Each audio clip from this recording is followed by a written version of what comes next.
I'm Marcel. I write the blog Lesson Known Gems, and today I'm going to talk about a conspiracy. A conspiracy that has lasted for a few hundred years. A conspiracy that is global. Yes, ladies and gentlemen, I'm going to talk about the Anti-Stratfordian conspiracy.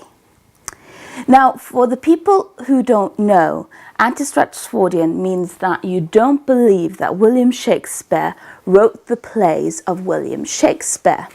Ergo their name Anti-Stratfordian after Stratford-upon-Avon, where William Shakespeare was born and lived most of his life.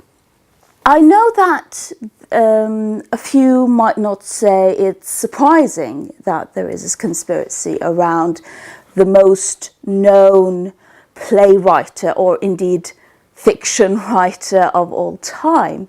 I mean, there is conspiracies around everything. A conspiracy in and of itself isn't necessarily a bad thing. I've just seen A Miracle on 34th Street, which is about Santa Claus and trying to prove if Santa Claus is real. In that sense, we can talk about there being a conspiracy around the mythological of Santa Claus.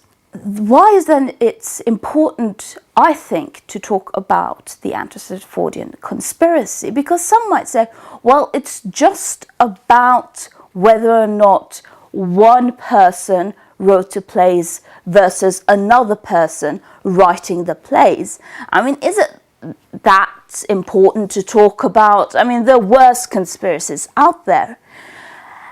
And on one sense, I understand why people would think that and why people would say that, and yet I do disagree with it. And this film isn't about debunking the conspiracy. I'm going to lay all the cards on the table. I believe William Shakespeare wrote William Shakespeare, and there are better qualified people to lay down proof that William Shakespeare wrote William Shakespeare. I want to talk about why it's important to talk about whether or not he actually wrote his plays when you meet people who do believe in the Anti-Stratfordian conspiracy. And when we're going to talk about this conspiracy, we have to go back to the beginning and establish something very clearly. William Shakespeare, the playwright William Shakespeare, was not as big in his time as he is today. By that, I don't mean that he was unknown. He was, for example, a part of the King's Men, which was the official theatre troupe of the king. But here's the thing, his theatre troupe was the King's Men. It wasn't William Shakespeare's theatre troupe who was a members of the King's Men. And there were other writers at the time that were better known in his time and was praised as being a better playwright. Marlowe, for example, who died very, very young, was hailed as a much more prolific writer than William Shakespeare up until the time he died. And Ben Jonson, who wrote the introduction to the first folio, the first complete collection and printing of William Shakespeare's plays after William Shakespeare had died and praised Shakespeare, was a much more known and much more prolific and much more and hailed much more as a writer than William Shakespeare. And William Shakespeare, while not being the big superstar, was also a part of this community and known. For example, Ben Jonson wrote about William Shakespeare in his diary. And he wrote, and I'm reading it from Shakespeare and Company by Stanley Wells, a brilliant book if you are interested in the topic of Shakespeare. Ben Jonson, And I quote, "I remember the players have often mentioned it as an honour to Shakespeare that in his writing he never blotted a line. My answer hath been, would he had blotted 1,000. What Ben Jonson is trying to say that while he has huge respect for William Shakespeare and do praise him in the introduction to the first folio, which was the point of the introduction of the first folio, was that he thought that William Shakespeare wasn't focused enough at his writing, and it wasn't as fully developed as Ben Jonson would have liked. And this actually makes sense, considering that William Shakespeare, in addition to being a writer, was an owner of the theatre troupe and was an actor in the theatre troupe. In contrast to, for example, Ben Jonson, who was mostly a writer, but who wrote other things in addition to being a playwright.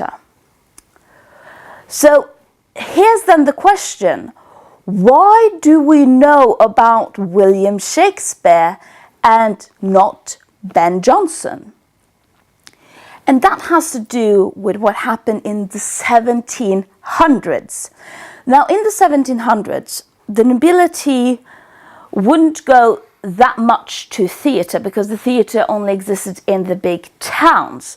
So they would gather at their homes in the country, especially in summer, and they would, to entertain themselves, gather around a fire and read aloud to one another. And they would read poetry, and they would read books, and they would read William Shakespeare. Because what was the strength of William Shakespeare was the language, was the poetry of his lines and of his plays. So they fit to be read out loud in these gatherings, in these huge housings among the nobility and the rich. People started wondering, okay, William Shakespeare, this is very, very good. He has to be one of us, right? I mean, we, as the nobility, can't sit here and praise just anyone, right? He was secretly nobility. And that's where the Anti-Stratfordian conspiracy starts. And then when you come to the 1800s and 1900s, you get some scientists and some not so much scientists who just throw their hats into the ring and say, I know what happened, I know who he was, and your nobility guys were right. Because if you look at the people who the Anti-Stratfordians claim really wrote these plays, you find Sir Francis Bacon, you find Sir Edwin de Vere, you find Queen Elizabeth I, you find Marlowe. And with the exception of Marlowe, everyone else is nobility, because that was the point with the conspiracy. Now, the reason why we got Marlowe, a contemporary playwright of William Shakespeare, mixed in with all of this nobility, is that in 1901, the mathematician Meidenhall started to do what I really like, which is using math.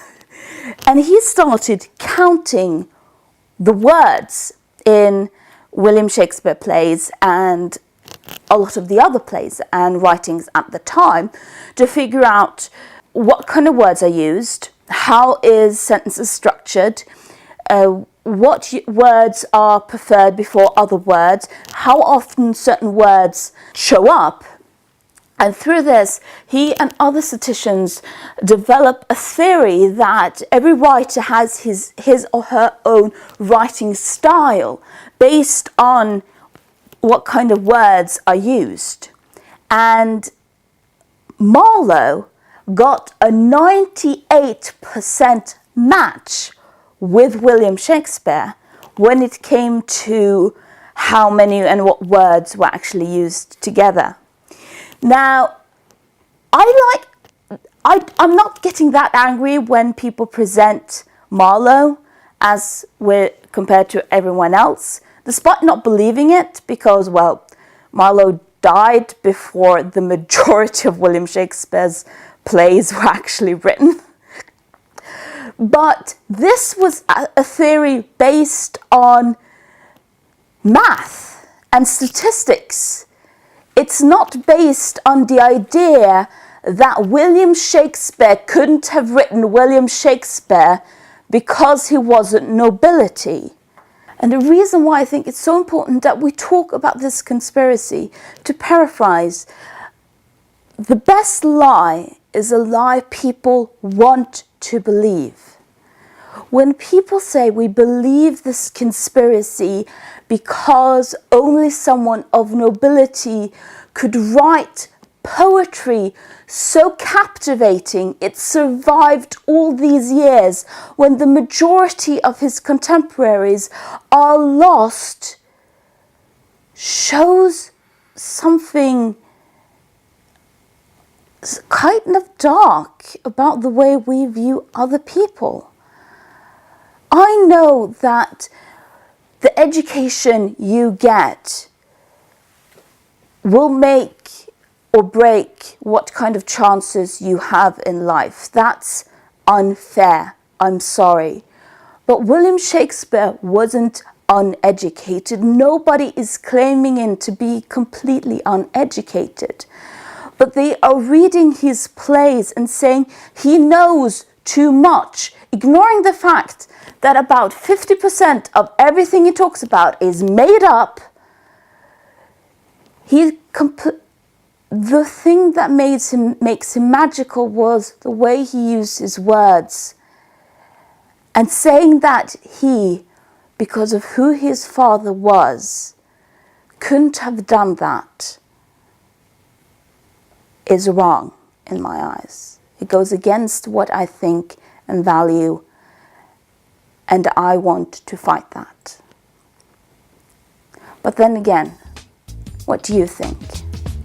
Leave your comments down below, and remember, it's better to be a witty fool than a foolish wit.